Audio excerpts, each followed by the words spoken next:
Good day, learners. I'm glad to be here again. Welcome to Grade 8 Bread and Pastry Production, Week 4, Day 11. Today, we will explore about preventive maintenance techniques and procedures in maintaining tools and equipment. Learning objectives. At the end of the learning period, the student should be able to first, describe the importance of preventive maintenance techniques and procedures for tools and equipment. Second, enumerate the preventive maintenance techniques and procedures for tools and equipment. And third, appreciate the importance of preventive maintenance techniques and procedures for tools and equipment. Let's test what you have already know for today's topic. Fill in the blanks. Write the missing word to the space provided for each number. Choose the best answer from words inside the oval below. Get your notebook to write your answer. You are free to stop or pause the video to get time to think, but don't forget to play the video again to check your answer. Number 1. Blank knives frequently and make sure to, number 2, blank before use. Sharpen knives frequently and make sure to disinfect before use. Allow the range to 3 blank by switching off and removing the electric. Number 4 blank before cleaning. Allow the range to cool by switching off and removing the electric plug before cleaning. Number 5 blank away food particles, burn sediments, and grease from top of the range. Wipe away food particles, burn sediments, and grease from the top of the range. Number 6. Blank the mixer before removing the detachable parts. Unplug the mixer before removing the detachable parts. Number 7. Blank handy tools to protect them from dirt, rust, and corrosion. Air dry handy tools to protect them from dirt, rust, and corrosion. Use number 8 blank or clean dry cloth to clean the burners. Use dryer brush or clean dry cloth to clean the burners. To sterilize tools and utensils, rinse them with a very number 9 blank clean water. To sterilize tools and utensils, rinse them with a very hot clean water. Before storing handy tools, wash and use a clean number 10 blank to dry. Before storing handy tools, wash and use clean rag to dry. Let's do a recap. Matching type. Match column A with column B with the description carefully. Number 1, it can be mixed to water to create a cleaning solution. E. Vinegar. Number 2, it can be used to remove soap scum and hard water deposits. B. Lemon juice. Number 3, a stain remover stronger than baking soda. A. Borax. Number 4, a quite expensive natural disinfectant used to remove molds and mildew. C. Tea tree oil. And number 5, it can be used as deodorizer for refrigerators. D. Baking soda. Let's proceed to our lesson proper. Maintain tools and equipment, preventive maintenance techniques and procedures. Preventive maintenance program ensures that all equipment and tools function as intended. Failure to do so will lead to multiple problems like buildup of microbial contamination or defective tools and equipment. There should be a regular schedule for preventive maintenance.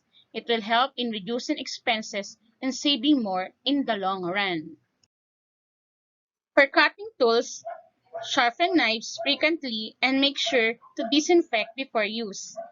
Keep knives clean or free from dirt. Immediately replace knives when damaged. Before use or during operation, check knives for any damage, product residue, build-up, or cleaning needs. Disassemble knives if possible. Clean the parts separately and on a regular basis. And 5. Store in the designated places. Handy tools. Air dry handy tools to protect them from dirt, rust, and corrosion. Before storing them, wash and use a clean rag to dry utensil. To sterilize tools and utensils, rinse them very hot clean water. And inspect and clean tools periodically. Equipment. Cleaning the range. Allow the range to cool by switching off and removing the electric plug before cleaning. Number 2.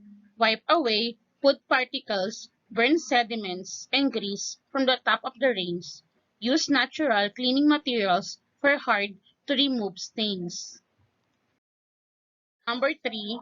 Clean thoroughly the removable parts. Use dry brush or clean dry cloth to clean the burners. Number 4. Before cleaning the entire oven, remove the grates and scrape the food particles carefully. Make sure to wash and dry removable parts very well. Cleaning the mixer. Number 1. Unplug the mixer before removing the detachable parts. Number 2. Wash the beaters and bowls after use. Number 3. Thoroughly wipe the parts with dry cloth, including the motor head part and the stand. For activity number 11, letter A, write the preventive maintenance techniques and procedures to its corresponding group of tools and equipment. Choose the answer in the box. First column, cutting tools. Second column, handy tools. Third column, cleaning the range. And last column, cleaning the mixer. These are the different preventive maintenance techniques and procedures that are going to categorize. Number 1, wash the beaters and bowls after use. Number 2, sharpen knives frequently and make sure to disinfect before use. Number 3, air dry handy tools to protect them from dirt, rust, and corrosion. Number 4, allow the range to cool by switching off and removing the electric plug before cleaning. And number 5, disassemble knives if possible. Clean the parts separately and on a regular basis. Number 6. Clean thoroughly the removable parts. Use dry brush or clean dry cloth to clean the burners. Number 7. Thoroughly wipe the parts with dry cloth, including the motor head part and the stand. Number 8. To sterilize tools and utensils, rinse them very hot clean water. Number 9. Unplug the mixer before removing the detachable parts. And number 10. Remove the grates and scrape the food particles carefully. For cutting tools, number 2. Sharpen knives frequently and make sure to disinfect before use. Number 5. Disassemble knives if possible. Clean the parts separately and on a regular basis. For handy tools, number 3. Air dry handy tools to protect them from dirt, rust, and corrosion. Number 8. To sterilize tools and utensils, rinse them very hot clean water. For cleaning the range, number 4, allow the range to cool by switching off and removing the electric plug before cleaning. And number 6, clean thoroughly the removable parts. Use dry brush or clean dry cloth to clean the burners. And number 10, remove the grates and scrape the food particles carefully. For cleaning the mixer, number 1, wash the beaters and bowls after use. Thoroughly wipe the parts with dry cloth, including the motor head and the stand. Number 9, unplug the mixer before removing the detachable parts. B. True or false? Read the statement below. Write T on the blank before the number if the statement is true, and F if the statement is false. Number 1. Wipe away food particles, burn sediments, and grease from the top of the range. T. Number 2. Assemble knives as possible. Clean the parts separately and on a regular basis. F. Number 3. Air dry handy tools to protect them from dirt, rust, and corrosion. T. Number 4. Before storing handy tools, wash and use a clean rag to dry utensils. T. Number 5. To sterilize tools and utensils, rinse them with very cool, clean water. F. Number 6. Keep knives clean or free from dirt. Immediately replace knives when damaged. T. Number 7. Plug ng mixer before removing the detachable parts. F. Number 8. Wash the beaters and bowls of mixer after use. T. Number 9.